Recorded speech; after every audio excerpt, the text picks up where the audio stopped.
రుణమాఫీతో తెలంగాణ రైతులు సంబరాలు చేసుకుంటున్నారు. గత ప్రభుత్వాలు చేయలేని పనిని కాంగ్రెస్ సర్కార్ చేసి చూపించిందని ఆనందం వ్యక్తం చేస్తున్నారు. రాష్ట్ర వ్యాప్తంగా అన్నదాతల రుణమాఫీ సంబరాలు అంబరాన్నంటాయి. మొదటి విడత ప్రకటించిన జాబితాలో వారి రుణాలు మాఫీ అవుతుండటంతో రైతులు ఆనందంతో ఉప్పొంగిపోతున్నారు.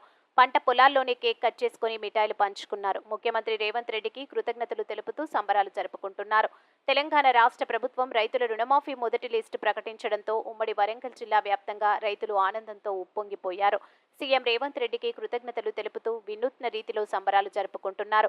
జనగామ జిల్లా దేవరుప్పల మండలంలో రైతులు హర్షం వ్యక్తం చేస్తూ వినూత్న రీతిలో సంబరాలు జరుపుకున్నారు. ₹1,00,000 తీసుకున్న రైతుల రుణాలు మాఫీ అవుతుండటంతో సంతోషం వ్యక్తం చేస్తూ వారి వ్యవసాయ క్షేత్రంలోని నారుమడుల్లో సీఎం రేవంత్ రెడ్డి, వ్యవసాయ శాఖ మంత్రి తుమ్మల నాగేశ్వరరావు చిత్రపటాలకు పాలాభిషేకం చేసి సంబరాలు జరుపుకున్నారు. అనంతరం రైతులంతా కలిసి అదే పొలంలో నాగలిగొర్రు కర్రకు కాంగ్రెస్ జెండాను కట్టి ఎగరవేశారు.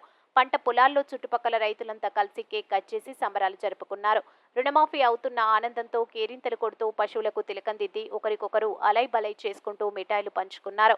రుణమాఫీ విషయంలో గత ప్రభుత్వాలు మాటలకే పరిమితం అయ్యాయని అన్నారు. ఖమ్మం ఎంపీ రఘురామరెడ్డి ఇచ్చిన మాటకు కట్టుబడి కాంగ్రెస్ ప్రభుత్వం రైతులకు ఇవాళ ₹1,00,000 రుణమాఫీ చేస్తుందన్నారు.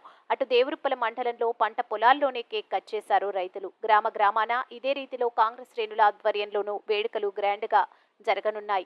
అటు మెదక్ జిల్లా చిన్నశంకరంపేట మండలం కొరివిపల్లి గ్రామంలో ముఖ్యమంత్రి రేవంత్ రెడ్డి చిత్రపటానికి రైతులు పాలాభిషేకం చేశారు. రుణమాఫీ హామీ ఇచ్చి తమకు ఆర్థికంగా అండగా నిలిచినందుకు ధన్యవాదాలు తెలిపారు.